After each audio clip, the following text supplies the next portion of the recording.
so that he can lock up his loan and stake it. That's beautiful. We're live, by the way. Yeah. Dope. Yeah, dude, that's fucking awesome. I'm super excited about this upcoming week because of how we're just going to be with everybody and just all the camaraderie and the questions that we're going to get asked and just being able to do shit with people in person. It's going to be cool. Yeah. It's going to be awesome. Yeah. It's going to be epic, bro.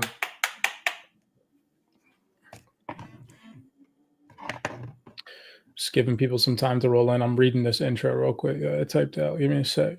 Yeah, no problem, bro. I just grinded up some fresh flour right now, so I'm on that wave with you, bro. I'm on the wave with you. Let's go. Hey, tell me how great those carts are, though, right there, bro. That's pure hash rosin you're smoking right there, bro. No bullshit, no fake terpenes. Do you know how many vape carts out there put fake kitchen terps in those vape pens and people are smoking shit that they shouldn't even be smoking, bro? All that taste that you get in that pen right there is really from the cannabinoid plant itself, bro. It's not, you know what I mean? Some third party made in a laboratory garbage. Yeah, it hits different for sure. And just like you said, bro, the taste, it's exquisite, man. You can actually taste it. It's nice. Doesn't taste burnt or fucking like leave this nasty lingering aftertaste on your tongue. 100%, bro. 100. Yeah, that's all cool. Alarodon. Hopefully I'm pronouncing your name correctly. Yeah, sometimes you got to give up stuff to just, especially too, if it's a substance that you're not able to operate effectively and efficiently on under. Yeah, facts. You gotta make sacrifices. Me personally, I've been able to run multiple 6-figure businesses efficiently and effectively, manage my life very well while under the influence of cannabis. So I have to say, myself included. But we were talking earlier, like for me, I gave up alcohol, you know what I mean? Back in my 20s and shit, or late 20s actually is when I actually gave it up. So yeah, I don't drink either. So yeah, like I feel like I'll have a drink on occasion, like a holiday or a family get together or something, but I don't really partake in drinking activities like most people do. It's been quite a while. All right, well, let's go ahead and get started, bro, because today's going to be an absolute freaking cook up, dude. Like, man, I'm excited for our audience today. We're going to be fucking cooking, bro. Yeah, bro. This is straight sauce right now. Straight sauce. It's undeniable sauce, bro. Like straight up, you cannot deny what we're about to share today. You can't deny it. You can't deny it. I don't care. You know what I mean? Yeah. There's no playing devil's advocate with what we're about to share today. Yeah, the sauce is going to be saucy today. I see some of our weeklies in here. What's going on, everybody? Hope you guys have a good week. We got Sean in here. What's up, Sean? Always tapping in. Who else? Kelvin. What's up, Kelvin? Hey. Anybody from the Well 28 Club listening in right now? Let's see some love in the chat while we're letting people roll in. Blessings to you guys. What's going on, Aaron? What's going on? We'll see Aaron soon, bro. We'll see you this week. We'll see Tess this week. I'm surprised Ruby hasn't jumped in yet. We'll see Ruby this week. See all a bunch of people this week. What's up, team? What's up? We got sauce for you guys today. Saucy sauce, man. It's going to be a deep one. All right. Yo, ever since we started doing the live, though, too, on YouTube like this, I love the comments, bro. Like, our comments go, like, the chat goes crazy. I love it. So excited. People are tapped in, bro. They don't want that bullshit. They want that real shit. Man, I'm telling you, bro. I'm telling you. Too many price predictions going down out here in these streets, bro. They want the documents. They want the institutional perspectives. We got that. All right, everybody. What is going on? Welcome back to another CyberX Well 28 Club podcast. I'm your host, Cypress, here with my co-host, Mr. Aqua. In today's session, in today's session, we want to really challenge everyone's mindset and get you all to fully recognize just how massive this digital transformation truly is and the critical role that DeFi is going to play in all of it. Financial institutions, as we're going to show you all today, are not just watching from the sidelines anymore. They are 110% interested in DeFi. Large organizations are now openly telling audiences to get involved in things like node operations, which we're going to dive into in today's video breakdown. And that signals just how big this space is about to become, considering that retail traders have front run the institutions for years now. That is about to be over in the coming years, where any retail traders that get in after the next 5 years are not going to be able to say that they front ran institutions. You all here listening into this call will be able to say that, most likely, right? Again, I don't know your guys' investment into the space right now, but I know I'm going to be able to say that, right? I know Aqua's going to be able to say that. And I know lots of other people from our community are going to be able to say that as well. And once you awaken to that reality and you begin to see things from an institutional perspective, things like what they need, what infrastructure that they're going to rely on, it becomes extremely clear why research into the right technologies is absolutely essential. And so that's exactly what we're going to share today. We're going to share our perspective on what those technologies that institutions might choose might be. We're going to try to show you guys as much detail as we can on how they're already choosing said technologies, backed by deep research. You have to understand that there's a lot of opinions that fluctuate on the internet, like Aqua was saying, price predictions, this, and that. Everything that we're going to show you guys can pull up tabs yourselves and go validate. You guys can look at the same documents. You guys can read thoroughly through the same research. If you don't know where to find it at, tap in with us in the CyberX private community, because all the links, all the documents, all the videos, everything that we share on these podcasts in the future or in the past, it's all in the Discord. The Discord is literally like a freaking research engine for crypto, Web3, and DeFi. It's crazy the amount of information that we share in our community. So lock in with us. Let's dive in, starting off with the first piece of my intro where I said that we really need to understand, to get the brain juices flowing, how massive this digital transformation is and the critical role that DeFi, i.e. digital assets having DeFi primitives and the ability to be lent out or borrowed against or used as collateral or in liquidity pools or this, and that, how important that is. So don't take that from me, right? I want you guys to listen to industry leading experts. So to kick this off, and while we're waiting for more people to roll in, I'm going to play 2 video clips. One is a video clip of this gentleman. His name is Alex Cutler. He is the co-founder of one of the leading dexes on Base called Aerodrome.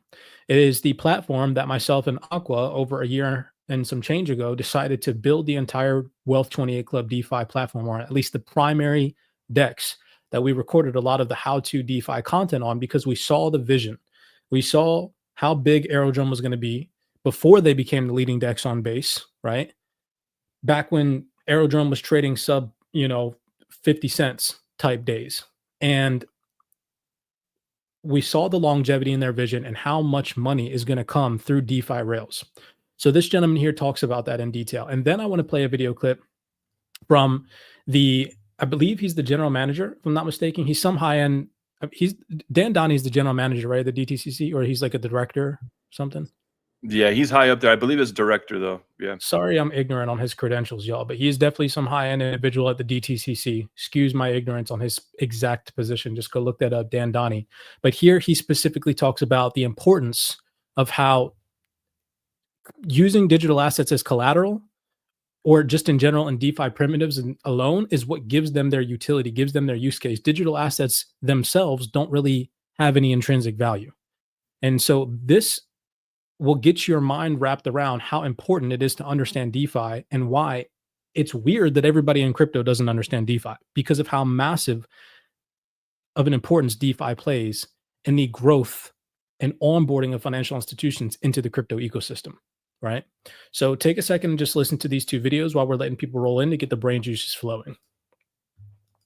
Been very orienting for us is something that Brian Armstrong shared on one of the past earning calls, which is that, Coinbase's point of view is that, and I believe this is right, I can't remember the exact, it was like in the next 5 years, they believe, about 10% of global GDP is coming on chain.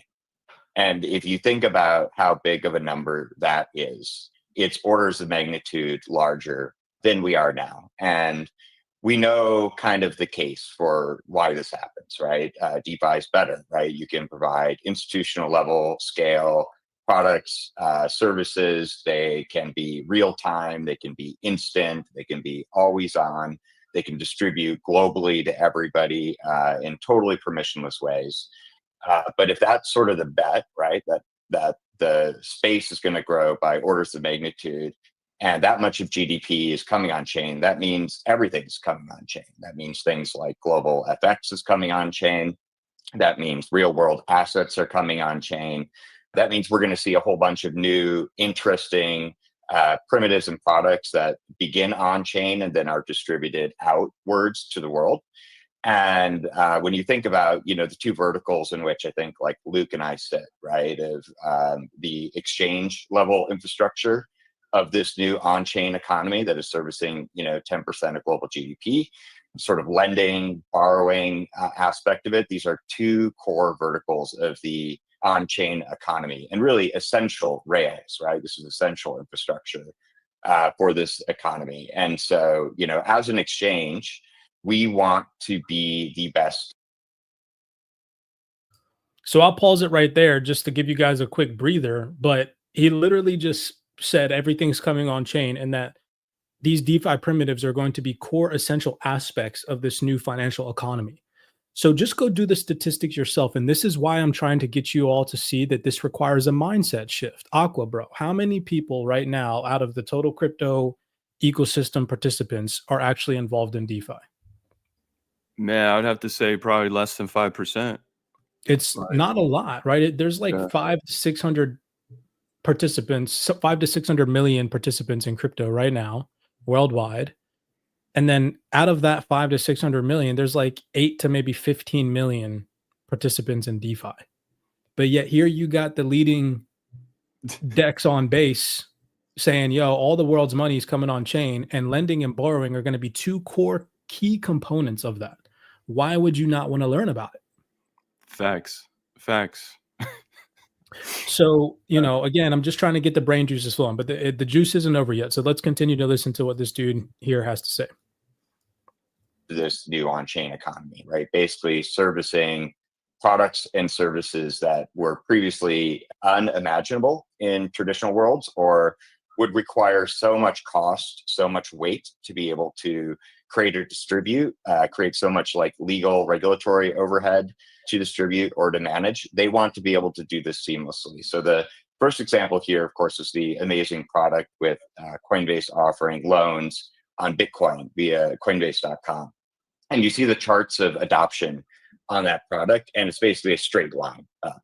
And what we've heard, of course, from Coinbase is that the demand for that product from their customers is so high that it's mainly just scaling up all the DeFi liquidity and infrastructure to support it. They can't keep up with demand, and functionally, that is just them distributing more. Yeah, bro, I saw your eyebrows go up. You heard him say that they can't keep up with demand, right? Yeah, that's massive. And that's just retail too, right? Bro, that's pure retail. So it's just retail at $4 trillion market cap, y'all. With the small percentage of people, but damn, that's work though. I ain't mad at it, bro. I mean, it's just more proof. Borrowing and lending, it's massive. It's massive. It is. And don't just take that from Aqua. Let's roll over here to Dan Donnie. Can you just do me a favor, bro, while I'm playing this so we can get Dan Donnie's credentials and Google that real quick so that way we can educate the people and we don't sound uneducated ourselves on the roll. Yeah, hold on. I'll get it for us right now. I know it's a director or something, but let me find out for sure. Hold on.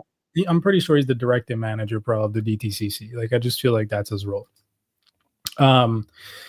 So this is Dan Donnie. And just long story short, in this post, I said here, just holding and trading digital tokens like XRP, Bitcoin, HBAR, doesn't matter. You name it. We're not maxis here. We're diverse.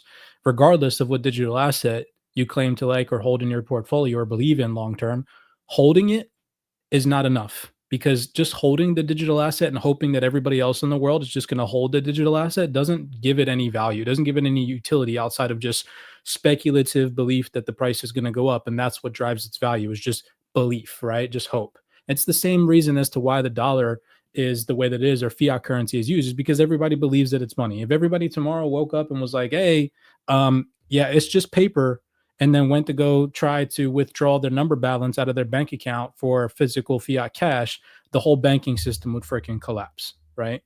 So when you understand that this new digital infrastructure is being built off of trust, it's being built off of use case and utility, you understand the underlying utility itself that DeFi brings to said digital assets, including now like XRP and Bitcoin, which DeFi primitives on those underlying assets and many others previously did not exist until just a few years ago. So I still understand why it's so hard for the XRP army or Bitcoin maxis to wrap their head around DeFi primitives. But the truth is that if you care about the underlying appreciation of an asset long term, you need to understand that the DeFi ecosystem that it builds out is essential to its longevity in this space. And if it doesn't build out good, solid DeFi infrastructure, it likely will not last amongst the ones that do, right?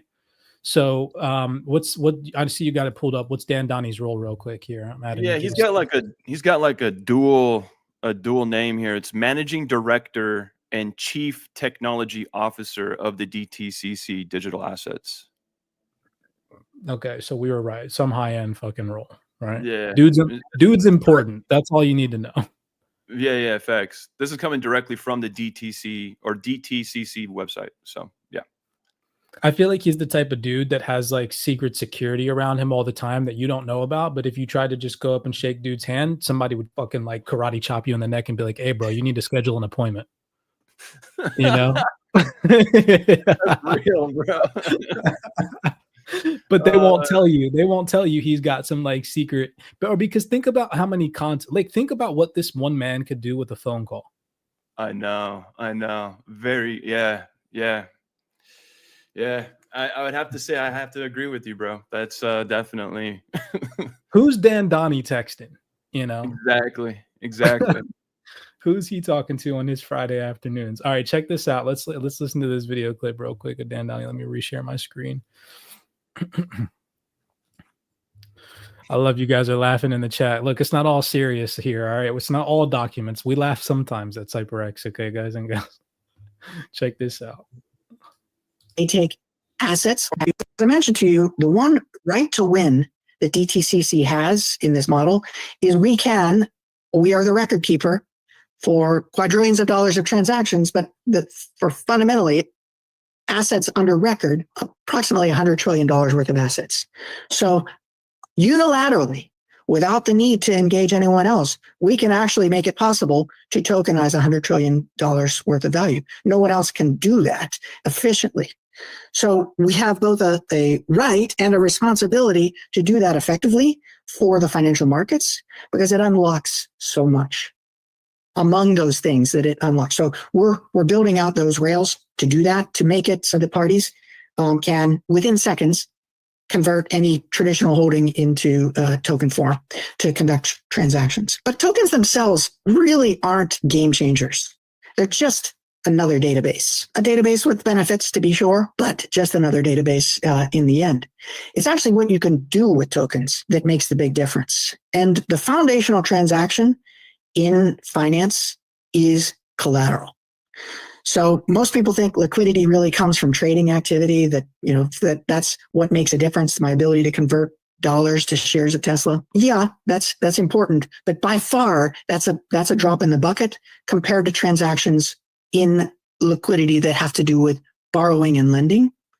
So there are transactions, repurchase agreements are the way that banks get liquidity. So they take assets, high quality assets like treasuries, and when they need cash, they post them as collateral and borrow cash from one another in a model called repurchase agreements or repos. That transaction is the most dominant transaction of any globally on a daily basis.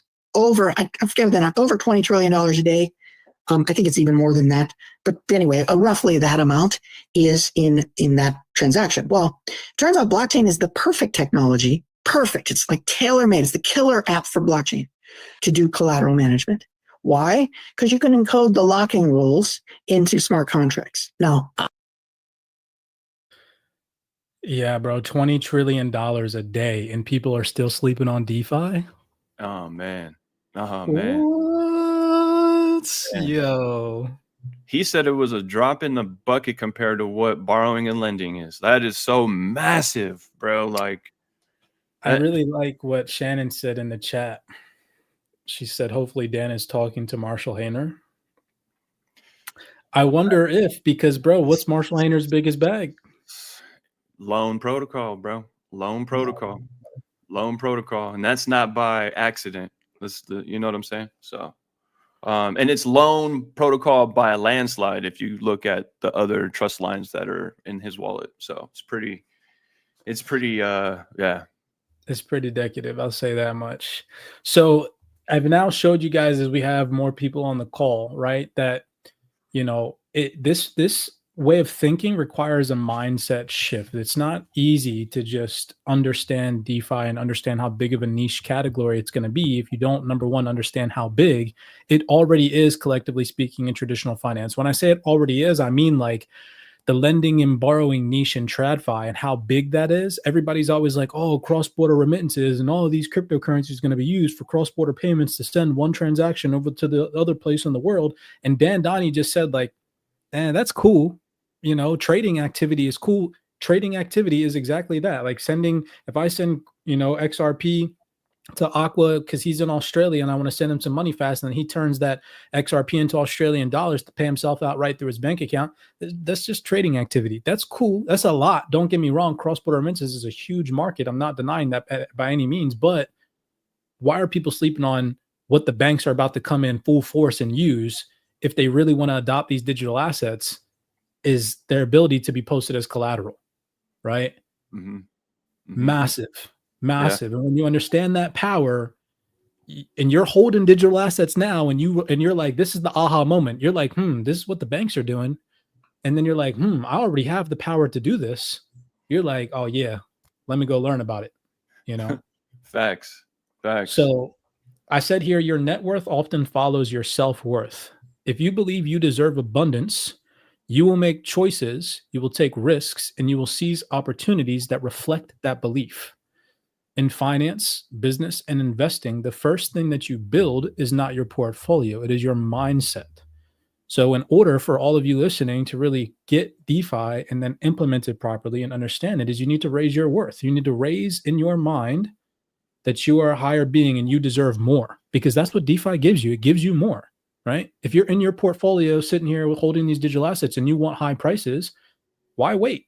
You can make money now. And if you accept that and you're like, okay, I'm open to that, I want to make that money now instead of waiting, that's what allows you to have that aha moment. And then you watch your reality really start to catch up to the innovation. Yeah.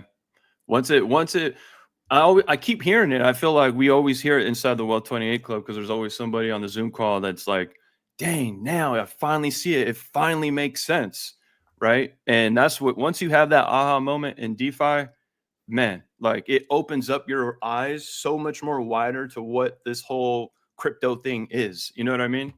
So, yeah. Mm-hmm. Yeah, and it, you know, a lot of people are just biased towards certain digital assets, and that's what holds them back. Because if I'm being completely honest, to be involved in DeFi, you have to be very well diverse. You have to be diversified. You can't just be a maxi towards one asset, right? Because certain assets don't really have solid DeFi infrastructure yet to go out and use your digital assets in DeFi to generate passive income yet, right? I emphasize yet, but you know, if you hold a buttload of XLM, just as an example, there's not really a lot of solid DeFi opportunities outside of providing liquidity to generate yield on XLM yet, right? It's coming, right. But so what does that mean you have to do? You have to be diversified to learn about maybe like Solana, or go learn about Aerodrome, or go learn about, you know, Metal, or go learn about XPR or something else in the meantime.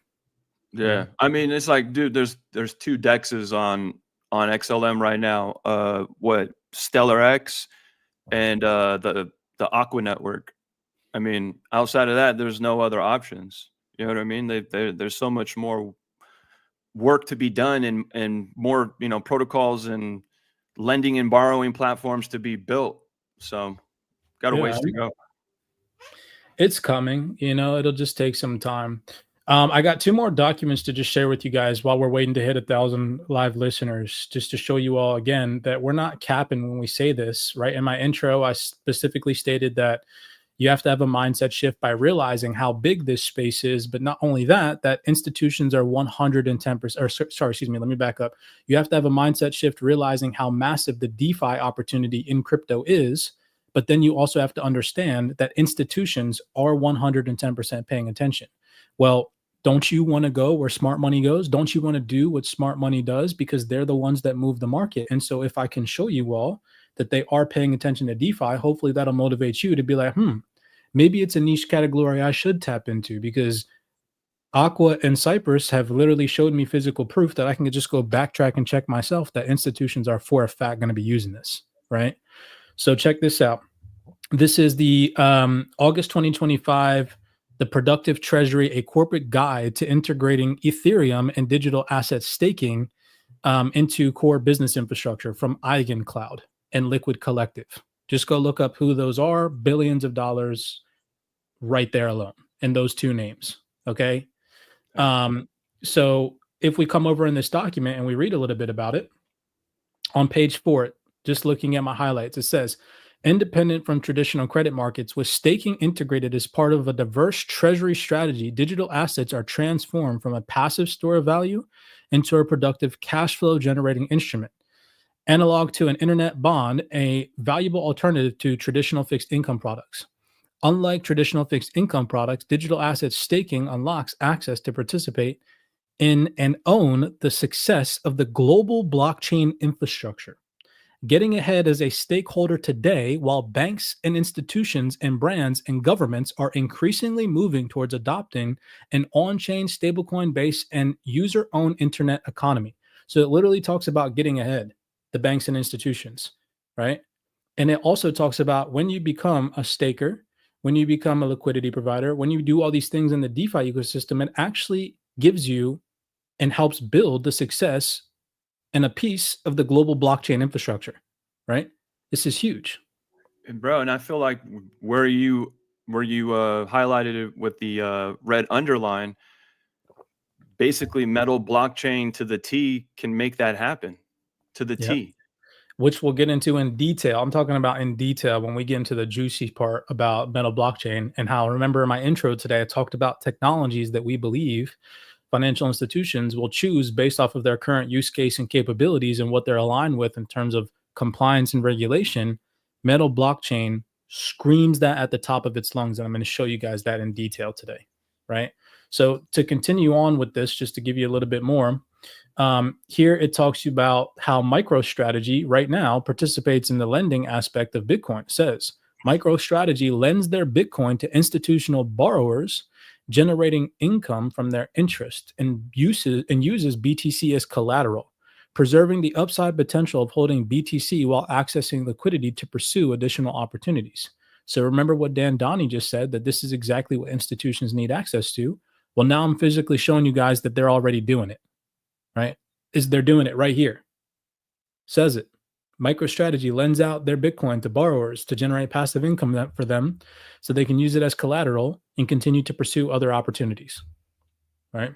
This is huge. Now, this might not be on your favorite digital asset that they're doing it on right now, and they might just be doing it on Bitcoin right now. But imagine if 100 different altcoins survive long-term, or 1,000 different altcoins survive long-term. I guarantee you that we're going to be in a future environment where each of those coins in some way, shape, or form is used as collateral. 100%. 100%. Right. Last but not least, it says here, for a treasury function now mandated, I repeat, now mandated to actively create value, holding a mostly non-productive asset like Bitcoin leaves potential returns on the table, representing a significant opportunity cost. The Bitcoin precedent established that digital assets could be held on a balance sheet. The next logical step is to activate those assets to make them productive. This sets the stage for the transition from passive stores of value to a productive economic infrastructure. Y'all. Yeah, AKA DeFi. If what I just read to you when you get off this call, if you don't know about DeFi and doesn't make you want to go like, be like, what the fuck is this guy talking about? Y'all, please just wake up and realize how massive this is going to be. There's going to be a certain onset of people in the future, I promise you, that just hold digital assets. Then there's going to be a second group of people that actively put them to work and understand the real value of them does not come from the price appreciation of the asset itself, but instead how you can use the asset. And those people will be the new 1%ers. The other people will be the 2%ers and the 3%ers and the 4%ers and da da da da da. But the people that can put their assets to work effectively and efficiently will be the new 1%ers. Yeah, because it never stops. It's going to keep working for them. It never stops. So, last but not least, the last document I have shown you guys that the large ones, the large organizations are the ones telling you this. This is a document directly from R3. This is Digby Try, global head of sales at R3 Labs. And in this recent document, shout out to the CyberX researchers for this one, it says here, decentralized finance, i.e. DeFi, is maturing and regulated financial institutions are ready to participate with new innovations developing. TradFi is recognizing blockchain's potential to introduce new efficiencies and revenue sources that existing financial market infrastructure cannot provide. I want to highlight that word right there, revenue sources. That's a good key vocabulary word we're going to come back to.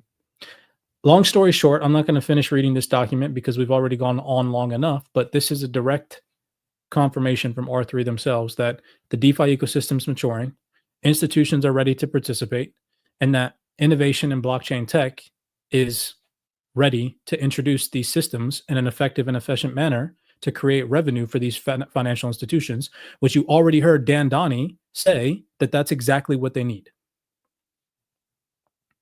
All right.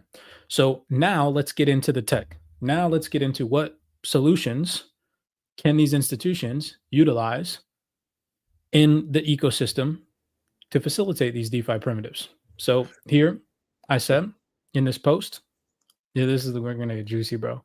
I was going to say drum roll. 2025. Y'all like that build up? Let me know in the chat if y'all like that build up right now, because that was a good build up. Yeah, I'm not going to lie. That was a good build up. Let me take a breath. Okay. 2025, most people still say that DeFi is a scam. Let's fast forward mentally to 2030. Everyone and their mom is most likely going to be using DeFi. However, you were using it in 2025 because you locked in. And during that entire 5-year period, your bag's not only pumped, you compounded all your staking yield daily, you looped your rewards into farming pools daily, and you harvested those rewards and put them back into staking positions daily. Imagine where you're going to be in 5 years if you, again, not financial advice, just participated in something like I just said. Power of compound interest is huge. And if we come over to what XPR Network said in my reply to that post, powered by smart contracts on the XPR network, keeping in mind what Dan Donnie said, that the ability to lend, to borrow, to post digital assets as collateral, right, is one of the best use cases for financial institutions. Paul Gray said here in this post, August 27th, 2025, imagine having the financial freedom to instantly open a line of credit using your digital asset holdings as collateral. No forms, no approvals, no drama. You can do that right now on Loan Protocol, built out on the XPR network. Massive. So that leads me over here because I said again, picture this. It's 2030 and you're living a lifestyle that you once dreamed of or dreamt of in this case. Because in 2025, you took the risk, you started investing, you opened your mind to DeFi, you generated yield, and you compounded those gains daily instead of waiting for the bull run profits. You made profits daily. You worked in silence, you made the tough calls, and you trusted the process. Now the compounding of your discipline, your patience, and your vision has paid off. Success didn't just happen like all these people are dreaming it out to be, like they're just going to become rich off of price appreciation. And instead, in this scenario, you created success yourself because you started making your portfolio working for you. You started paying yourself and you started doing what it takes.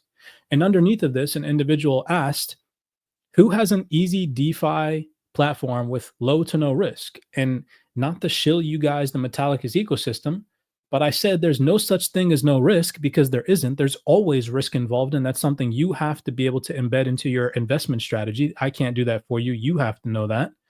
But I said here, I would look into the Metallicus ecosystem, right? Because Aqua, if I'm wrong, correct me, but you can earn on every digital asset in the Metallicus ecosystem in some way, shape, or form right now. Correct, bro. 1000%. I mean, XPR, you could stake it right in your WebAuth wallet. It's like, why wouldn't you not take advantage of that? You got the Metal X, platform where you got the farming pools with a bunch of different pairs. And then you got the loan protocol where you can just be a lender and lend out, XMT, right? So pretty much, and about the staking side of it, but every single digital asset for sure you can put to work. And a lot of, both ourselves here and a lot of people in our community have all of our digital assets working right now in this ecosystem, like as we speak. So, but yeah, go ahead. I'll let you continue. No, I loved your rant, bro. And I'm just going to go on and cap on what you said, because you missed one, the ability to run and generate nodes on Metal blockchain. Oh, yeah, definitely. Yeah, definitely.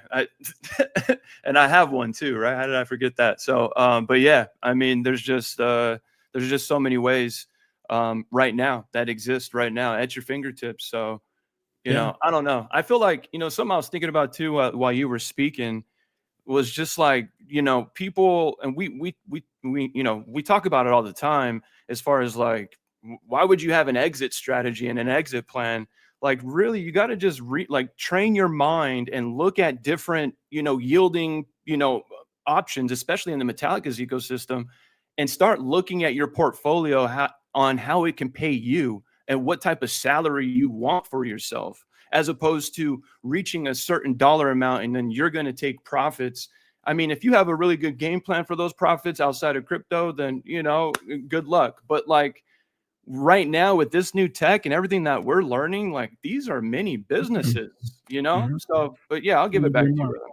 Well, I just couldn't agree more with you, bro. And, at the end of the day, too, since we're on the topic of node, and I want to pause real fast before we continue and comment on one of the comments in the chat, because I want to motivate the individual that posted it. So don't let me forget that we're on the topic of nodes, right? Because we talked about, or you specifically mentioned how we are in this community, and thank God to an individual that in the private TDBN space came in and was like, oh, let me show you all how to run some nodes. And now literally everybody in the in the CyberX Wealth 28 Club is, I was going to say the XRP army. Now everybody in the CyberX Wealth 28 Club is running nodes on Metal, right? So we'll get into that, but I want you guys to hear from an individual representative that has credentials actively at the CFTC, the World Economic Forum, the DTCC, and plays a lead role in Franklin Templeton, mentioned to you guys that, you're going to need to run a node in the future. Like if you want to be a participant in this digital asset space, not only as an institution, you're going to need to run a node. It's going to be a part of, laying the foundation and having regulators trust you as a participant in this space. You're going to need to run a node, right? So I want to play that. And then I want to also cover what I said before about how retail is beating institutions. Why I'm showing you guys all this is because I've physically shown you guys proof, not only that DeFi is going to play an important role and how massive it's going to be and how big the lending and borrowing space is in traditional finance, but I've also shown you guys documented proof from organizations in the space saying that they're coming to DeFi, right? That it's going to be mandated. Do you remember the documents right here?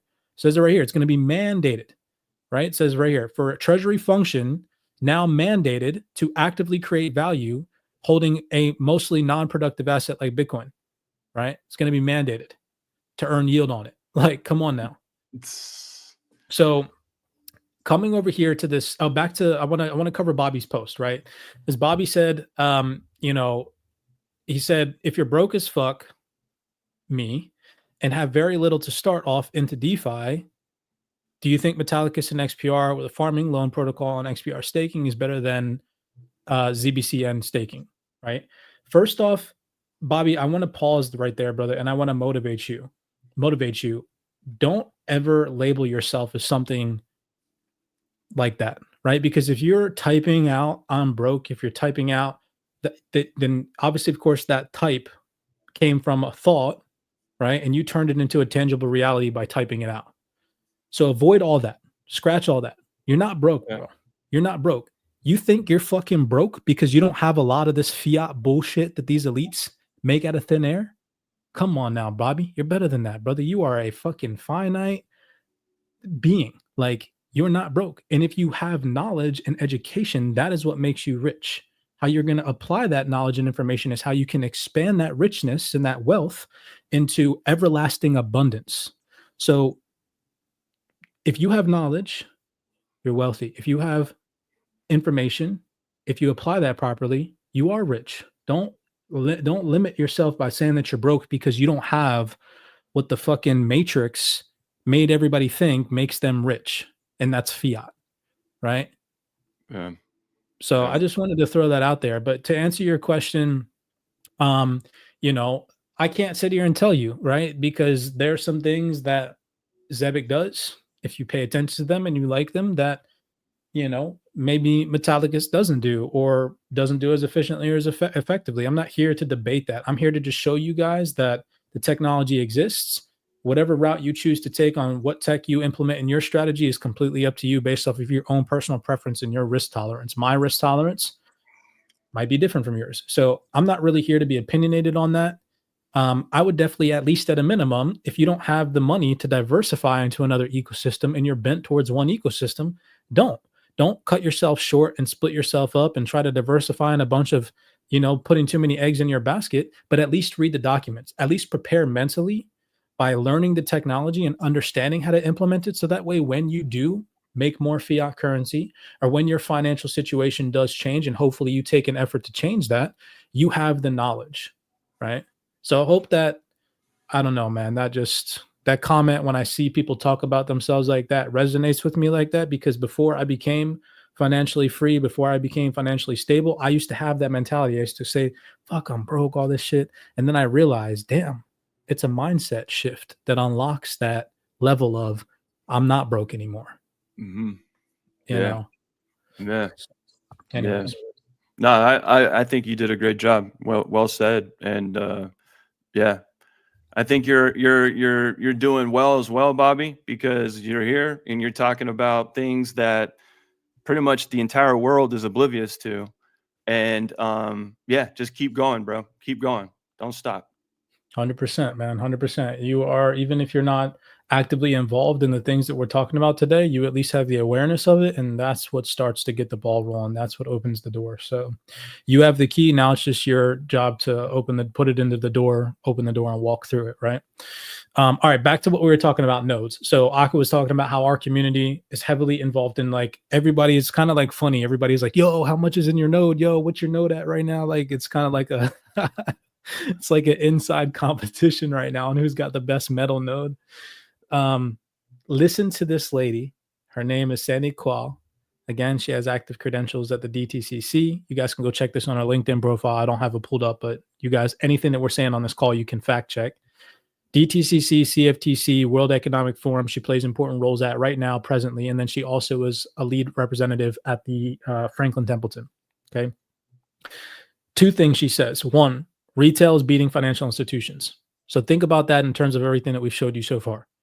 Second thing she says is she talks about how you will need to run a node in the future. So let's just play this back to back. A different point of view on this one, and I feel like it's kind of a cheat because you should really be answering this question.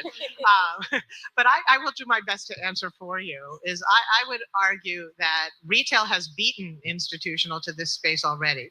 That retail already understands the crypto markets far better than any institutional players understand them at this point.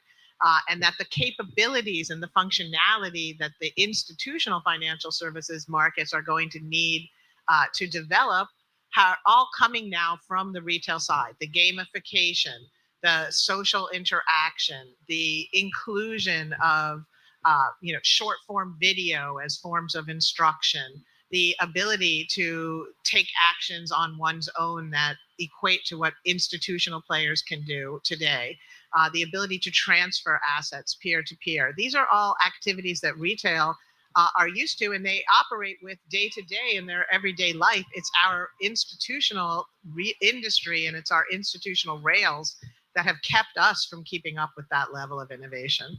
We can. So come on, Bobby, are you really broke, bro? Because this lady just said that you're beating the institutions, you know? So come on now. Facts, dude. Yo, you know, it's crazy though too, because what she just said, when you think about like how metal blockchain is built, and these guys, let's just say, you know, these banks, institutions that Metallicus has, they say, hey, you know what, we want to have our own blockchain, we want our own stable coin, right? Well, to have their own blockchain, that requires them to run a subnet, and running a subnet requires you to have 5 nodes. So by default, when these guys say yes to their own blockchain, they have to have 5 different nodes, right? With a minimum of 2,000 metal in each 5 of those, because it's 2,000 minimum to have a metal node. So yeah, I feel like, man, this doc that I'm going to pull up here in a second, you already just went over exactly what I'm going to talk about, bro, because this document. So remember in my intro today, I talked about how first our goal was to get you guys to see that the opportunity here in DeFi is so massive and you're leaving so much on the table by not participating. Even if you're just not participating with your education, because again, our goal in the Wealth 28 Club is not to show you guys that everybody should go out and deploy into DeFi, because that's not what we recommend, because you will lose. What we do recommend is that you educate yourself on it. We've shown you guys why it's important to do so, because it's one of the biggest opportunities in crypto. We then showed you guys why institutions and how they're getting involved in that they are for a fact, right? The portion where we start to talk about in the documents is I want to show you guys from an institutional perspective, the technology that they say they need, right, is exactly what Aqua just mentioned. The ability to embed these solutions into their infrastructure, into their interface, like a plug and play solution, without having to go and do all these things behind the scenes themselves, right? By partnerships, by integrations, and all these things. And I'm going to show you all in terms of, from again, an institutional perspective, how Metallicus and the metal blockchain aligns with that exactly, tit for tit, like crazy. So back to this real fast, because I don't want to get too ahead of ourselves. Back to the nodes. All right. This is, again, Sandy Qual mentioning that you will need to run a node. So just take a second here and listen. Production, that may be a mistake that you guys have made or you've seen made that you would recommend people don't make as we look to move this forward quickly? I'll start out. I think that you need to understand, I think one of the most unfortunate branding exercises ever was when we started calling them cryptocurrencies, because it created this expectation that somehow they're a currency and they can be spent on things. And you need to understand that it's a way of buying block space on the ledger. That's really the purpose. And so you need to hold these cryptocurrencies in your treasury if you're going to be recording trades on a ledger. And if you're holding these assets in your treasury, you need to figure out what you need to do to hedge against them. And that's when you need to figure out that you need to do node operations. So I think that there is this whole cascading. Bro. Yo, at the very beginning, did I catch that? Like, did she like was she behind, you know, spreading that around, calling it cryptocurrency? Because like, how does she, like, that was crazy, right? Who's behind? This whole entire piece that she just said, like, if you're an institution and you want to hold crypto in your treasury, which we know all these freaking institutions right now are scrambling around to figure out how they're going to hold crypto on their balance sheet in their treasury. You guys know that. I don't have to prove that to you. Just go look at the fucking news headlines right now, y'all. She just said, if you want to do that, you're going to need to learn how to hedge against the volatility in crypto. Well, how do you do that? You run a freaking node and you earn freaking yield. 24/7. It's basically a faucet of liquidity coming in for you. Like why would you leave money on the table like that? Like, it's a no-brainer to be running a node in so many ways. There's hardly anybody else on the internet what's showing you what me and Aqua are showing y'all in this call alone today. Right? This is crazy work, y'all. And look how many views this. I bet you this has like less than 200 views. Like, I'm just going to predict it. Let me look.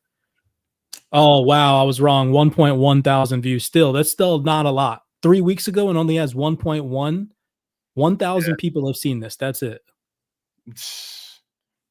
Come on now, y'all. Y'all are so far ahead. You know, you go look at TikTok right now and there's freaking dances on there that got 34 million views right now. Yeah, bro. Literally. So coming over here just to show you guys, I said longevity in this space isn't built on hype, it's built on infrastructure. That's why our private community is leveling up. Most metal holders here in the CyberX All 28 Club aren't even just holding anymore, they're running freaking nodes. Real participation, real ownership, and we're not stopping there. The next step is subnets. We got live screenshots from inside our private Discord of people saying, yo, my node's full. Yo, I'm running a node. Yo, this is awesome. This is great, right? This is the future. Okay. And when you understand that, it motivates you. If you can't participate, learn about how you can, because that's what's going to set you apart from the rest of the people in crypto that think they're going to make it from the people that actually do. Showing you guys that large organizations are doing this now. Check this out. I'm always bringing you guys documents. BTCS Inc. further increases, this is from July 9th, 2025, to again show you guys that institutions are doing exactly what Sandy Qual just said institutions are going to need to do. So you don't think I'm crazy and making this shit up. This further increases target funding at $225 million for a strategic Ethereum purchase using DeFi and a TradFi flywheel.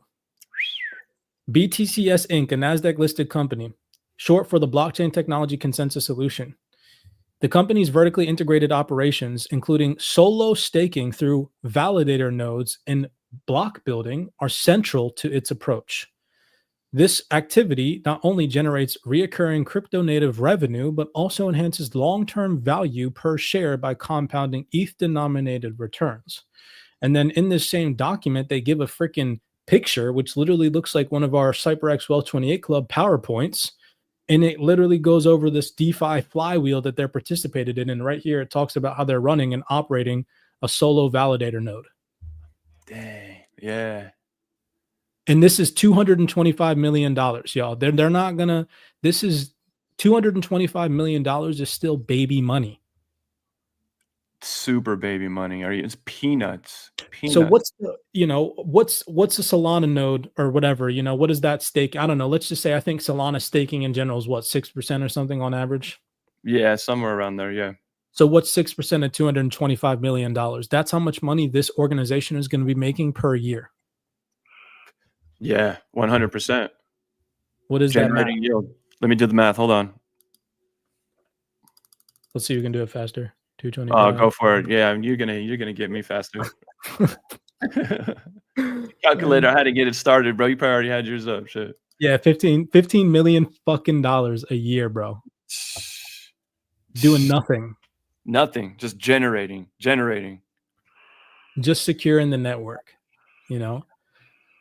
Wild. And so let's say, for example, there is a bear market and these organizations choose not to sell, which a lot of them aren't. They're just going to hold the digital asset to secure the network and stake it. Well, that $225 million in revenue that they earn from said, node generating activities, it's obviously, of course, going to fluctuate depending on the price, but still what they can do with that is they can use it for business activities. They can use it to pay out their employees. They can use it to expand their businesses. They can put it back into buying Solana at a discount or Ethereum at a discount, right? There's like an infinite amount of demand that's about to come right now for DeFi. I don't think people understand just because of looping. I mean, smart businesses are going to take money that they save for the business. Even mom and pop shops can have the same thing. Like if you implement DeFi into your business and generating more cash flow with the business's money by putting it to work in ecosystems like this or strategies like this, think about how much more massive you can grow your business and how much more ahead you're going to be against the competition, because now your business is now getting, instead of having that one, retail cash flow when your business is open, but now when the business is closed, now the money is, you put it into a node and you got a node that your business, invested in, and that's generating more income for the business. Hopefully you guys are picking up what I'm putting down, but implementing DeFi in so many different ways. Like, even if you're like, you know what, I already run a business over here and I already do this and I'm already good. I mean, you should still take a look at this 100%, When everybody finds out that they can pay their bills, live a more comfortable life, pay their employees if you're a business, expand business revenue, expand business endeavors, pay for freaking trip, pay for this, pay for that, all with DeFi money. Oh my gosh, bro. It's gonna be gnarly what happens. Gnarly what happens. Gnarly, bro.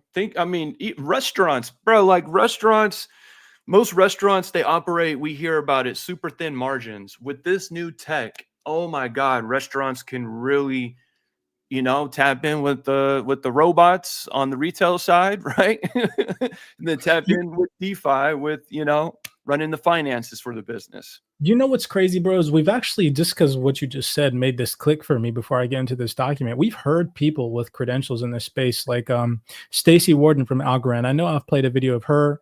I've played a video of Christine Moy from Apollo, and they've said pretty much the exact same thing, that there's going to be a future where you're going to be able to take your digital assets, earn revenue off of them in terms of passive income, then take that passive income and that'll be what you're spending, and you'll earn up until the last moment that you spend. Then when you hand that transaction over to, let's say, I think they use the Starbucks example a lot. I know you've heard that. And they're like, well, then when you give that digital asset to Starbucks, then they take it and then they start earning yield on it. 100%. Bro, this is exactly, bro, to the T. Like it's going to get to the point in the future where if you're not doing that, holy shit, could you fucking imagine? You're going to get smoked. You're going to get smoked.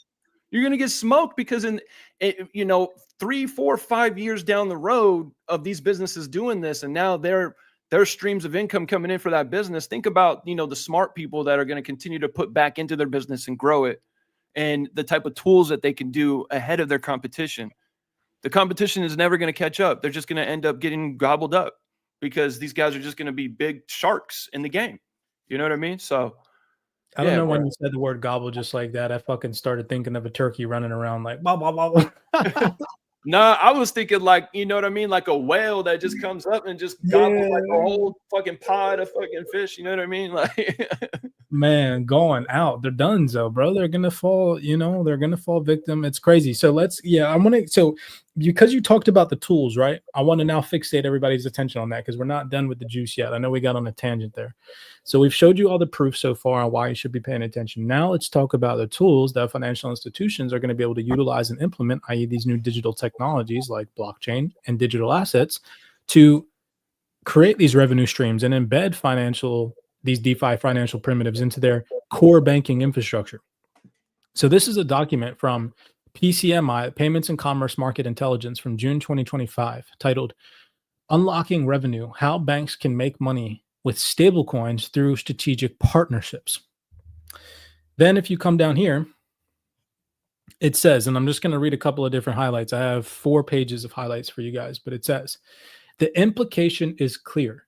Banks that move early can gain not only operational advantages, but also competitive edges in revenue generation, capital efficiency, and client acquisition. So what exactly did me and Aqua just say? These organizations, including retail participants that do this now, they're going to get so far ahead of the normal people and businesses that aren't. This is a race, y'all. This is a competitive race. Go look at every other fourth industrial revolution that has ever existed. The people that were stagnant got left behind, and the people that weren't became the new 1%. It's the same thing that's happening now. And if you think it's going to be easy, it's not. It's going to require a new way of thinking, much broader than just buying and hodling. 100%. 100%. Like the people that go and get investment money, and then they run out of that investment money. I mean, the smart ones are going to go get investment money and then have strategies in DeFi where now, okay, let's create a cash flow for the business, and let's bootleg strap this business with this small cash flow coming in. But the initial of all these investments, think about that pitch too. You know what I mean? Like, bro, people are always pitching people for money, right? In the business world. Think about that, pitching, hey, we're going to put the money to work here, create cash flow while we build this business. If it doesn't work, then, hey, you know what I mean? Like, there's just, my mind is going crazy with like the amount of ways you can take that. That's why I said looping is going to be the new sexy in the future. Like, because you're going to just be able to loop things in so many different ways. You're going to be able to loop some yield here, loop some profits there, loop your freaking real estate portfolio, loop this, loop that. It's just going to be a loop freaking fly, like that document said, a flywheel. Yeah. Yeah. This is literally what the future is going to look like. The document that I had right here, and you can like this physical proof that institutions investing $225 million into this space are already doing it. If let me put it this way, imagine two portfolios sitting next to each other. You got a cold storage ledger with $1 million in XRP, and the picture, the infograph, pretend it's pulled up. It's just dormant XRP sitting there doing nothing. And then you got the second portfolio sitting next to it with this infograph and the XRP's fucking flywheeling, right? What portfolio is going to outperform? It's going to be this one.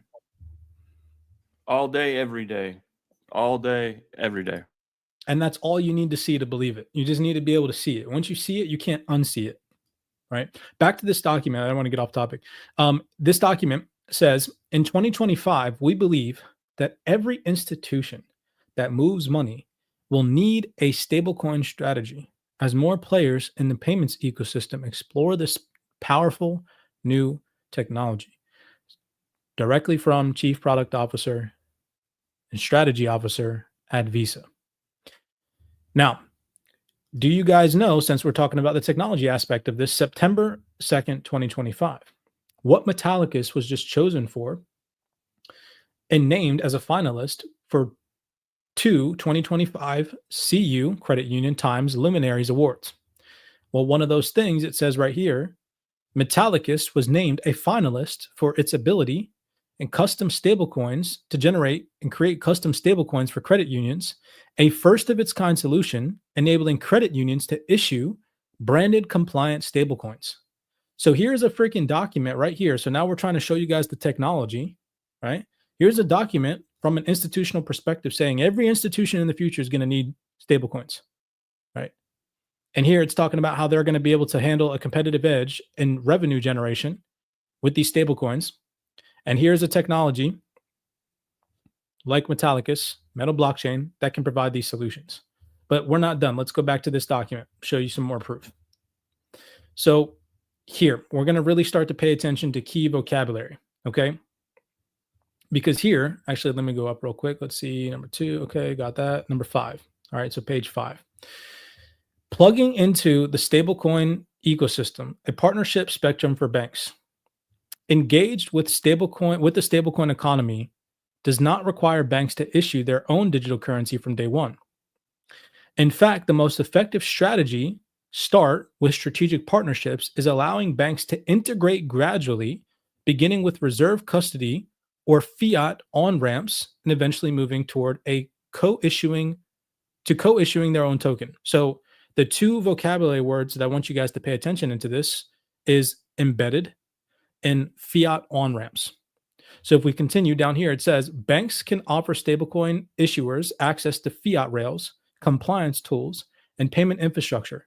This middleware approach doesn't require banks to issue or integrate stablecoins directly, but instead monetizes their role as infrastructure providers. Banks can embed any stablecoin, not just as one they issue themselves, into their existing mobile app, business portal, or treasury tools, allowing customers to transact, convert, or hold stablecoins directly within the bank's interface. Y'all, this is crazy. Why? Because this is exactly what the Metal blockchain and Metallicus provides. Look at this. So this is an AI tool that analyzes these PDFs, and here it says, this document emphasizes that stablecoins and tokenized deposits can generate interest and income and provide a foundation for new revenue streams. Metallicus's customizable stablecoins for credit unions enables credit unions to issue branded compliant stablecoins, which can serve as a loyalty tool by offering members a digital asset tied to the credit union's brand, potentially increasing member engagement and retention. Then it talks about here how the report discusses embedding stablecoins into core payment infrastructure to facilitate instant secure transactions. Well, MetalPay for credit unions platform allows members direct access to buy, sell, and manage digital assets, facilitating real-time P2P payments, aligning with stability, securing the immediacy described in the document. So let's continue to just show this a little bit more thorough. Look down here. This is the Product Innovation and Mobile Banking Award that Metallicus just got just the other day announced for. And look at what it says. This integrated API. Oh, sorry. Thank you so much for reminding me. It says here, integrated API deployment. This is the article from September 2nd, 2025. Embedded MetalPay directly into their digital banking platforms via integration with core and digital banking providers. This is what MetalPay allows you to do. What did the document say? It says it right here. These banks into their core existing mobile apps, business portals, and treasury tools, allowing customers to transact, convert, or hold stablecoins directly within the bank's interface, right? They're going to need to be able to embed this directly into their own infrastructure, right? If we come back here to the document, both options position credit unions as trusted providers of digital assets while creating new revenue opportunities through transaction fee sharing, right? If we come over here, back to the document, I want you guys to pay attention now. If we go down to number 9, here's some more vocabulary. It specifically mentions the bank's ability to plug into fast-moving stablecoins. So here it says the insight is clear. Banks already possess the assets needed to win: trust, scale, regulatory credibility, and deep client relationships. What is needed is not reinvention, but alignment with the right partnerships where banks can plug into the fast-moving stablecoin space in ways that reflect their strengths and ambition level. If we go back up to page 5, I want you guys to see where it says fiat on-ramps right here, right? It says engaging with stablecoin economy does not require banks to issue their own digital currency from day one. In fact, most effective strategies start with strategic partnerships, allowing banks to integrate gradually, beginning with the reserve custody or fiat on-ramp. So their ability to provide these plug-and-play solutions, says right here, plugging into the stablecoin ecosystem with fiat on-ramps. And then right down here, again, key vocabulary. What does it say? Banks can plug into the fast-moving stablecoin space. Well, y'all, check this out. Shout out to XPROG, plug-in option. Banks can plug MetalPay right into their existing online banking system so customers can use it without any extra steps. If you come over to the freaking website, says it right there. A fully customizable plug-and-play cryptocurrency fiat on-ramp built to your specifications and connected directly to the digital banking network. This is the same exact vocabulary in this document. They can plug into the fast-moving stablecoin space. They need the ability to be offered fiat on-ramps right here. It says it. What does MetalPay offer? Right here, fully customizable fiat on-ramps right at the top. This is physical proof that Metallicus has the technology right now that banks need to embed blockchain tech into their core infrastructure. Right? And it doesn't stop there, because Akko was talking about subnets earlier, right? So if we come over here, I plugged in the Metal blockchain white paper and I asked it the question, does Metal allow banks to build their own interfaces? Because again, if we come over to this document, it mentions here, banks can embed any stablecoin, not just ones that they use themselves or issue themselves, into their existing mobile app, business portal, or treasury tool, allowing customers to transact, convert, or hold stablecoins directly within their banking interface, right? So they need this ability. And if we come back over here to the Metal blockchain white paper, using this AI tool where you can just put in the freaking PDF and ask it questions, I said, does Metal allow banks to build their own interface? And it says, Metal blockchain allows organizations, including banks, to build their own customizable interface. Its flexible subnet architecture and virtual machine support enabling developers to create tailored applications and user interfaces that meet specific organizational and regulatory requirements. And it gives you the direct pages. And right here it says, the subnet architecture of Metal blockchain makes it easy to manage regulatory compliance. As mentioned earlier, a subnet can require its validators to meet certain requirements, such as being located in a specific country, passing KYC AML checks, or holding a certain license. And it goes on to talk about exactly how all of this can take place on Metal, right? This is freaking huge, y'all. This is like direct showing you guys the technology correlation after having shown you guys that these financial institutions are 100% interested in using this technology. Aqua, I'll give the floor room to breathe, and then I have one more document to show you guys.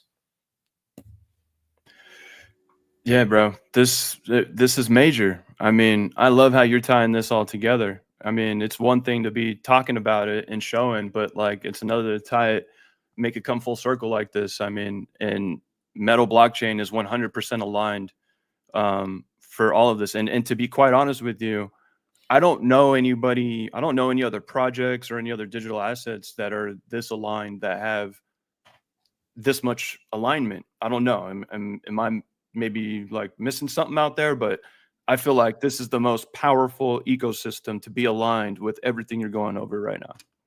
Not to shill it, but I'm gonna be completely honest with you, bro. After I started doing research over the past couple of months, I agree with you. If I'm being completely honest, because they align with everything. It's not just one thing; it's everything. It's like the entire spectrum under the sun that institutions need.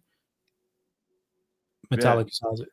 Boom, and the fact that they can customize it, adopt it as their own, and put their name on it. Right? It says no third-party names anywhere, so it's going to be XYZ Credit Union. Borrowing and lending digital assets, everything that we see on MetalX, everything we see on the loan protocol, the WebAuth wallet, it's all adoptable for these banks and credit unions. So. When you get into showing the what was it, the things that you had to share, what are they called? Credit the trust lines. The trust lines on the XPR chain. Yeah, when you start showing the trust lines and you start to think about how these institutions, these credit unions can just take the technology and just stack it onto their interface, and then it's just, it's already low key happening. That's what I'm going to show. These trust lines prove that they're already creating their own stable coins 100%. 100, yeah, it's for a fact. And then, you look at the regulatory aligned compliance, or the regulatory compliance alignment of the Metal blockchain, which I covered in this post. And again, I'm just here trying to show you guys the documented proof that everybody can go check themselves. So I said here in this post, the Global Cryptocurrency Regulation 2025 report makes it clear. Compliance is no longer an afterthought. It must be core infrastructure. Identity attestation, jurisdictional whitelisting, audit-friendly data flows. By mid-2026, Tier 1 jurisdictions are expected to adopt formal RegTech accreditation frameworks, which licensing APIs and compliance registries, enabling institutions to access crypto markets without relying on manual due diligence. Here's where Metal blockchain directly supports these compliance requirements. So they offer compliant subnet. Validators can be restricted by jurisdictions required to pass KYC and AML or hold licenses. They have private subnets. Predefined validators will allow organizations to run private regulatory-friendly networks. They also offer regulatory flexibility where institutions can design the subnet tailored to meet local compliance obligations across multiple different regions. So while regulators are preparing new standards, Metal blockchain already delivers all the compliance architecture that they're describing and making it one of the most efficient and most effective future-ready infrastructures for institutional adoption. So here's the document right here. This is the Global Cryptocurrency Regulation in 2025 report. And right next to it, I have the Metal blockchain white paper. From the RegTech conference report, it says here, as regulatory expectations deepen, firms are embedding compliance logic into core infrastructure. Middleware solutions offering identity attestation, jurisdictional wallet whitelisting, and audit-friendly data flows are becoming critical for project survival, not just for securing licenses, but also for onboarding institutional partners. By mid-2026, we expect at least 3 Tier 1 jurisdictions to adopt formal RegTech accreditation frameworks, which with licensing, APIs, and open compliance registries, functioning similarly to open banking standards. These systems will allow institutional actors to plug directly into regulated crypto. Again, there's that key vocab word. And what did I already show you guys? Metal allows what? The ability to plug and play right there, right? So when you come back over here to the doc and you go into detail into it, now let's look at what the Metal blockchain white paper says. It says right here, the subnet architecture of the Metal blockchain allows for the creation of private subnets where only certain predefined validators are allowed to join. This is useful for organizations that want to keep their information private as the contents of the blockchain on these private subnets would only be visible to validators who are members of the subnet. This is where the identity attestation comes from, right? This ability to create private subnets is a valuable feature for the Metal blockchain, as it enables organizations to securely and privately conduct transactions and maintain their data on the decentralized network. It also allows for the creation of a customized permission network that can be tailored to specific needs of different organizations. That falls into the jurisdictional whitelisting. The subnet architecture of the Metal blockchain makes it easy to manage regulatory compliance. As mentioned earlier, a subnet can require its validators to meet certain requirements, such as being located in a specific country, passing KYC AML checks, or holding a certain license. So everybody thinks that there's going to be this global regulatory standard in crypto, but in reality, each jurisdiction is going to have their own set of rules and standards. And the blockchains that are going to survive are going to be the ones that can adjust to each different jurisdiction and, government and organization standards that they have to abide by, right? And boom, it's telling you right here that Metal blockchain has the ability to do that. It says this flexibility allows subnets to tailor their operations to comply with local regulations and requirements. It also enables the creation of subnets that are specifically designed for compliance, making it easy to ensure that transactions on the Metal blockchain network are conducted in a legal and compliant manner. Drops the mic, right? This is physical proof that the technology exists. Now, I'm not saying that it doesn't exist elsewhere. I'm just here to show you guys that Metal blockchain is a prime example of it. 100%. And they're the ones that have BSA compliance. And BSA compliance matters. That's what's aligning KYC, AML. You know what I mean? Like, when you're operating here in the United States, BSA compliance it definitely matters. And when you look at, all of the cash apps that we use now to move money, like Zelle, PayPal, Venmo, Cash App, they're all BSA compliant, all of them. So, this being plug and play technology that is also BSA compliant, this aligns 100% up with the banks and the credit unions. So, can you share your screen and can you go over for the people listening the importance of BSA compliance and why that's even relevant? What BSA compliance and what it is that actually allows, right? What we were talking about off topic. Yeah, hold on. I had a tab open I want to share. All right. So it says here, you can see my screen. Yeah. It says, what is the Bank Secrecy Act? One particular requirement of the Bank Secrecy Act is the financial institutions are obligated to report cash transactions exceeding $10,000 within a brief period, regardless of whether they occur in a single or multiple transactions. So that whole thing that a lot of people talk about as far as hey, when I go to the bank and I'm trying to deposit or withdraw more than $10,000, this report is going to basically get filed and it's going to go, into the file books. So that's where that's even coming from. It's stemming from the Bank Secrecy Act. But let me just read what this says here and kind of go back in history. It says the Bank Secrecy Act is a crucial U.S. regulation that outlines required record keeping and reporting practices intended to fight against money laundering. It was first implemented in 1970, but remains one of the key grounds for the global regulatory landscape. It also known as the Currency and Foreign Transactions Reporting Act and is sometimes called the Anti-Money Laundering Law. The Bank Secrecy Act is developed by the Department of Treasury Financial Crimes Enforcement Network and lays out specific conditions that must be reported. The BSA requires institutions to identify and monitor potential money laundering activities and report them to the authorities for further investigation and prosecution. Specific BSA AML compliance program rules. So it says here, file reports of cash transactions above 10,000, keep records of cash purchases and negotiable instruments, report suspicious activity that might signify money laundering, tax evasion, or any other crime.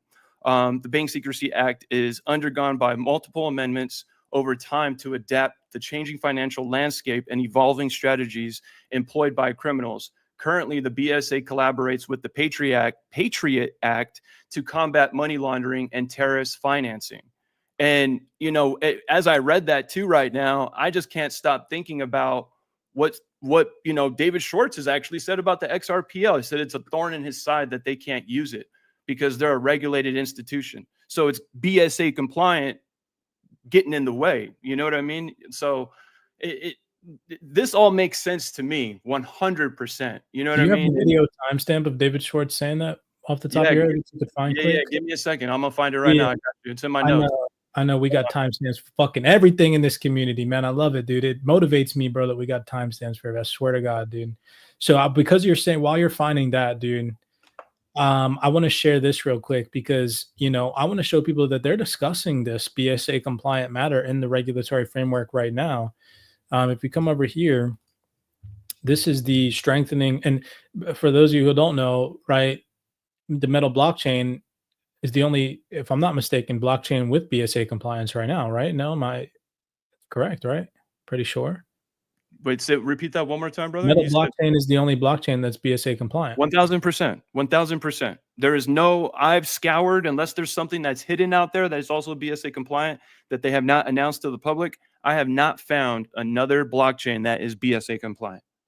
Well, here's this document from the White House, Strengthening Americans' Leadership in Digital Financial Technology. And then right over here, they talk about this, you know, Congress needs to clarify whether or not these, these money transmitters and these software providers need to be BSA compliant or not. And so what if in the near future, when regulations become more strict and stringent, they're like, hey, you know, these money transmitters and these software providers, they have to meet BSA compliance standards.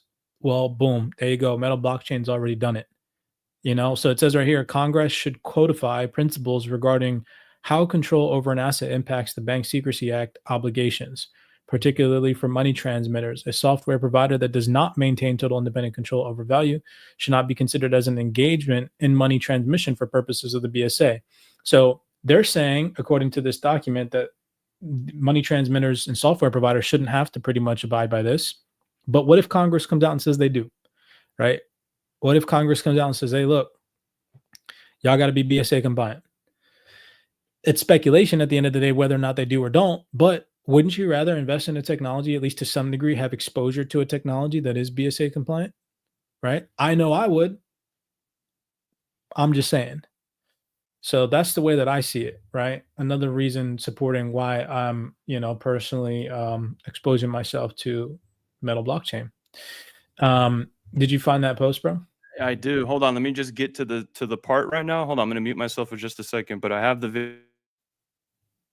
Yeah. Okay, cool. Well, while you're doing that, I just want to give a shout out to everybody on our Friday call today. Thank you guys so much for coming out. If you are a late listener, make sure that you guys go back and check out the beginning of these calls because we covered some really juicy stuff. We took a look into some perspectives from industry leading experts, showing you all how massive the opportunity in the underlying DeFi ecosystem is in crypto. We gave perspectives on how huge the lending and borrowing and posting assets as collateral space is in traditional finance. We then showed you guys from an institutional standpoint that they are 110% going to be interested in not only mandating that institutions participate in yield generation through treasury mechanisms and through this, and that, but that they're going to need to be node providers, even so, in some cases. And that should just, again, motivate you guys to be like, wow, if these institutions are getting involved, we should get involved, right? Because we showed you guys physical proof today from an institutional standpoint that we as retail traders are front running the institution. Sandy Qual literally said on stage at an event just like 3 weeks ago, this event right here, if you're a retail trader and you're involved in crypto, you're freaking front running the institutions. You're smarter than institutions right now. She even said you're doing more than institutions. You have more capabilities than institutions. She literally laid it all out on the table and said, look, retail front running, institutions are catching up. That should make a light bulb go off and be like, oh shit. Well, if Cypress and Aqua are showing me that institutions are about to flood into DeFi, shouldn't I get educated about DeFi and crypto and not just hodling crypto, thinking that that's going to be the success mechanism in the future moving forward? If all these institutions are going to be generating revenue with their digital assets, don't you think you would want to compete against those institutions that are actually moving the markets and controlling the flow of money and whatnot? I'm just saying, again, hopefully you guys on this call have had that aha moment with us today. We do appreciate the love and the support for you guys coming in and tapping in with us on these Friday calls. It's always love, good vibes here, and just good, solid foundational research.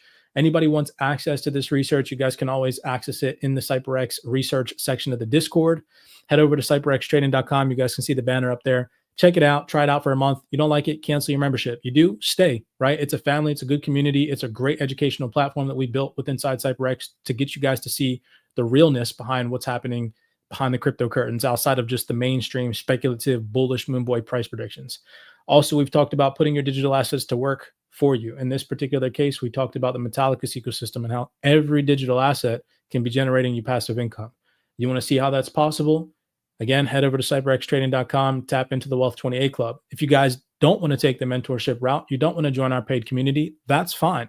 Myself and Aqua have so much free content on the internet right now that you guys can go learn from and gather resources from with just our YouTube and our Twitter alone. So make sure that you guys go out there and follow us both on YouTube and on X.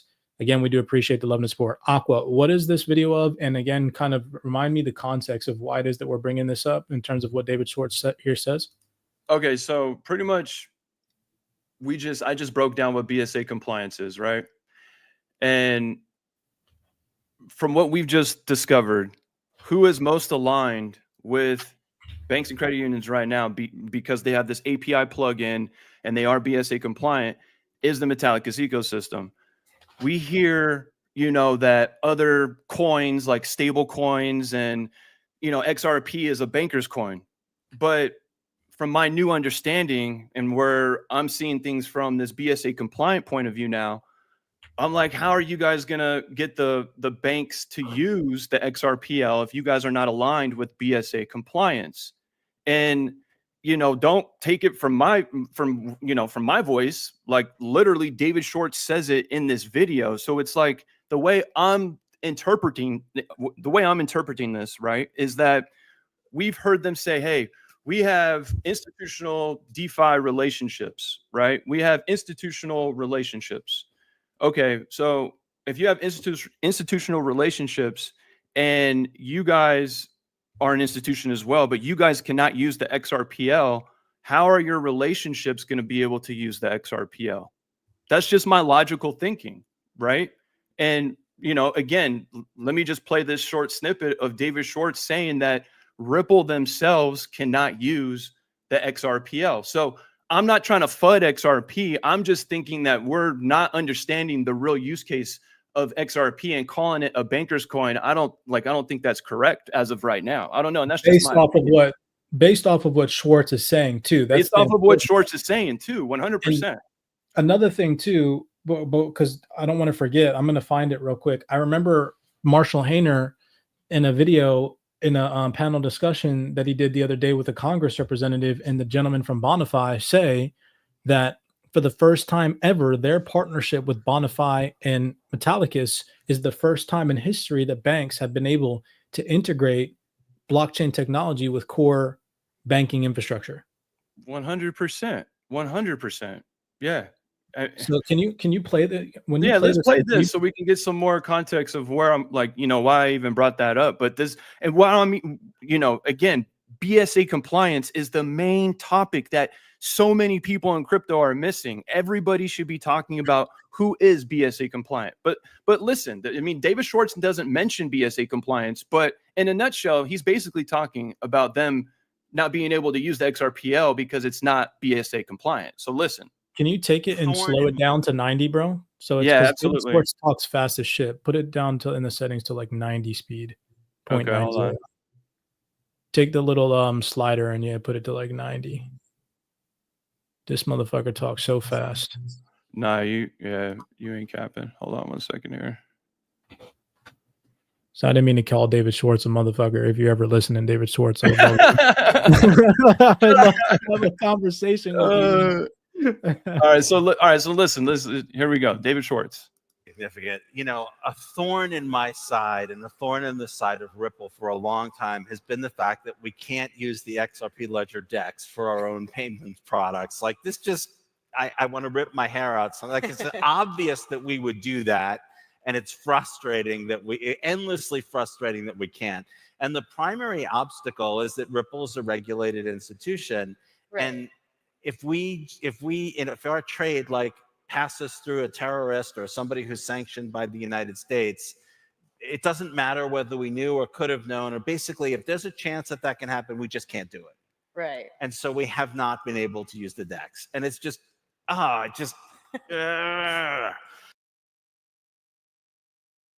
So okay, dude, this just brings so much speculative shit to rest right now for now, because the thing is that David Schwartz, I do have to give him credit, is he's saying that right now that's how things are. So that doesn't mean that that's how things are going to be in the future, is if things change and if they can fix whatever the reason is why they can't use the XRPL DEX right now. But like all these people that are telling you guys that, you know, XRP's price is going to go skyrocket high because banks and institutions are going to start using, you know, the freaking DEX and all this blah, blah, blah, blah, blah. David Schwartz himself just said that they can't even do that. So yeah, who are you going to believe? The speculative bullcrap or the researchers that are actually showing you all the juice? And me and Aqua hold a lot of freaking XRP, y'all. Like, we're not like little tiny XRP, little tiny, like you know, I'm just saying, like, we got a lot of XRP. We're not bashing it, but we're open to other technologies. And that's what you guys have to understand. It's not just about one technology to rule them all. And if right now the XRPL DEX ain't ready for financial institutional adoption, according to what David Schwartz is saying, what technology is? Because these banks aren't waiting, you know, they're coming. They're not waiting. And as you can see here, this is the XPR network. This is the explored blockchain, right? Where you can come over here and explore the chain yourself. And, you know, just from doing research with myself and a lot of members in the TDBN community and DeFi King, shout out to DeFi King as well. We're starting to see these brand new trust lines pop up on the XPR network, the live chain, not the test net, but the live chain. And I believe it was a couple of weeks ago, I think I shared a couple of these trust lines, but long story short, these trust lines go directly to the banks that are in this Metallicus banking innovation program, right? Hold on. What the heck happened there? Can you guys see my screen? Hold on. What the hell? What the hell? I'm muted. We can see the XPR network screen where you're showing the trust lines. Okay. Man, you know what? I was trying to like tab over and I hit my computer literally froze right now. Hold on. That same thing was happening earlier to me on the Zoom call when I was talking about the demand that's about to come for XRP and the DeFi ecosystem when we were having the private Zoom call this morning. Yo, my computer, I'm not even on the tab of the StreamYard right now. I'm on my Metallicus tab. Luckily, I didn't mute myself because I would have been on mute and I can't even get into this tab right now. That's, man, hold on. Let me see here. Maybe I just stop sharing. Yeah, stop sharing and reshare, bro. I know you showed me a little bit of the credit unions that have the stable coins built out because they're stable coins, right? They're stable coins for sure. They're stable coins. Yeah. Yeah, they're stable coins built out. And then remember, y'all, I just showed you that document from what organization was that? Hold on, let me just make sure I'm not giving you false information. The PCMI. And they were talking about how these financial institutions are going to need to be ability to embed finance in the blockchain infrastructure into their own infrastructure, fiat on and off ramps, plug and play, or what were the highlighted key vocab words, and then the ability to create their own stable coins. And Metallicus just got awarded that freaking they're the finalists. They didn't get awarded it yet. I need to make sure I'm correct on that because the award ceremony is not until November 6th. But they've been named as the finalists for the two awards for the CU Time Luminaries Awards. And one of the reasons is because they're giving fucking credit unions the ability to issue their own branded stablecoin.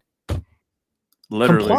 Compliant. The crazy thing is too, is they're giving banks the ability to issue their own branded compliant stablecoin. So Fact. like if some fucking bank is like, hey, we want to issue our own stablecoin, they just tap in, plug and play to the Metallicus ecosystem, build it out, name it what they want. It's compliant. Boom. It's good to go. Aqua jumped off the call. That means that his stuff is probably lagging. So we'll wait for him to hop back on before he shows some stuff to you guys. Yeah, here he comes. Bro, your computer's tripping, bro. Get it together, dude. Get it together. Dude, this is my brand new computer too, bro. I ain't gonna lie. I think there's something because like, yeah, I just came out. I went out, came back in, and I can't even see the screen. Like the whole screen is black for me. So hold on, let me see something. I don't mind the screen being black. Maybe I can still share my screen. If you could see it, then that's all that matters. Hold on.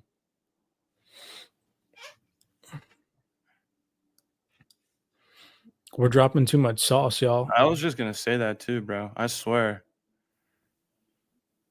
We're dropping way too much sauce. It's cool anyways, because we've been on here for like an hour and 30, but I was definitely interested to see the connectedness of the trust lines with the credit unions. Yeah, hold on, bro.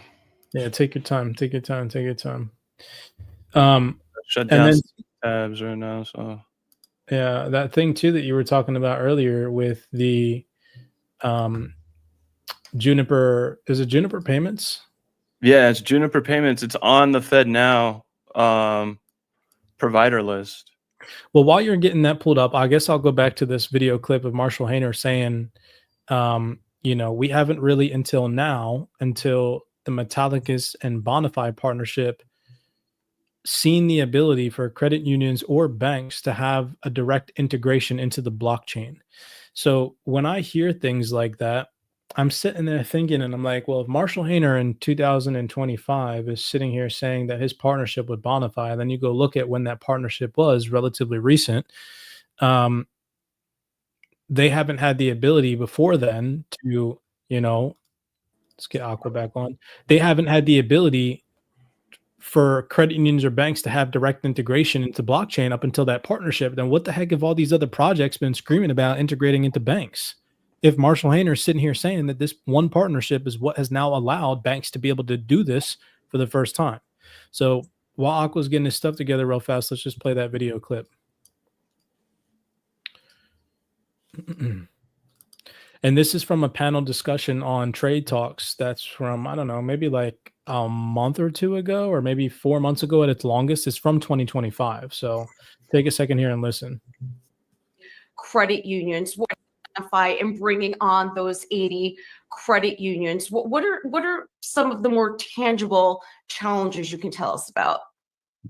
Yeah, so I would say, blockchain and banking have kind of been in two different camps for a while, where you have your metal pay or you have your Coinbase or your Kraken, and you move your funds to that intermediary, and then you can go to the blockchain. We haven't really until what Metallicus and Bonify are working on together have seen the ability for credit unions or banks to have this direct integration to the blockchain. And in order to get there, we need to have guardrails. We need to have better systems in place. And something And bringing on those. So you heard it there from him. This isn't my speculation. It's just me pondering on what he said more so, is that if he's saying for the first time ever, banks now have the ability to integrate blockchain into traditional finance with this partnership, then what does that mean for everything that has been announced before? Is it all just a fugazi? I don't know. I'm just, I wonder when I hear things like that. And then that makes me want to do more research, which is the research that I share with you guys today, that the Metallicus ecosystem in the middle blockchain has exactly what these financial institutions need. Exactly. All right. Aqua, did you figure out your technical solution, or are we cutting it for the day, bro? Yeah, my computer, I'm gonna have to restart my computer right now. My computer is like super tripping. I can't even see the screen like I normally do on this stream tab.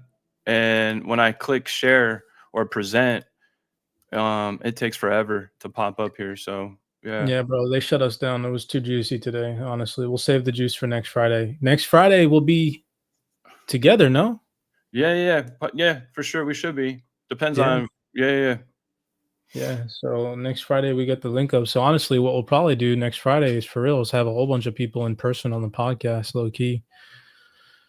Because next week, because I got the setup, so we might just have everybody with a mic, just have a whole little live setup roundtable. That'll be dope, dude. I ain't mad at that, dude. Yeah, Kind of like what we did with Mr. Man. Yeah, that'll be cool. But yeah, so blessings to you guys. I think we'll cut it there. We've been going on for about an hour and 40 minutes, but we really do appreciate you all for coming out and tapping in. Bobby said solid content, gentlemen, working on some overtime this weekend. Probably put that towards getting into your Wealth 28 Club. Your mentality towards your viewers as well as humanity as a whole is enlightening, man. I'll tell you what, Bobby, brother, you come into our community and it's the same energy with everybody in there. Everybody's motivating each other. Everybody's grinding. Everybody's working hard towards something. So much good information in the community. Come lock in with us. You guys know where to find us up there at the top, cyberxtrading.com. You can tap into the Wealth 28 Club or the private Discord. Try it out. They're both subscription models. That way, if you guys don't find it of any value, you can always cancel. But I at least encourage you guys to try it out for a month, because I promise you guys with 100% guarantee that you will want to stay to some degree for some type of piece of information that we give in the community, whether it's the fundamentals, it's the institutional deltas that nobody else on the internet has access to except our community. It's the research. It's the Zoom calls that the DeFi mentors give all throughout the week. It's the camaraderie. It's the friendship. It's the freaking space in detail that we're building. Lock in with us, guys and gals. You're not going to regret it, and you'll only learn and grow as an individual and in your investing career. With that being said, that's all that I have for you guys today. Seriously, do appreciate you all. We'll hopefully see you guys next Friday. That's not guaranteed. I know that we got the CyberX Well 28 Club link up. So depending on things, we might do a Friday call next week. We might not. But with that being said, we'll definitely see you guys possibly the Friday after that. As always, that's all I got, Aquaman. Appreciate your time, brother. Yeah, much love, man. I'm about to restart my computer right now. My bad, dude. This sucks. There's something I was gonna show some sauce right now to pull all this full circle and just show that it's already happening right now. We'll save it. We'll save that for next week, bro. Yeah, we'll do it next week. That's fine. That's fine. All right, man. Blessings to you and blessings to everybody on the call. You guys take it easy. Have a good weekend. Later. Much love. All right.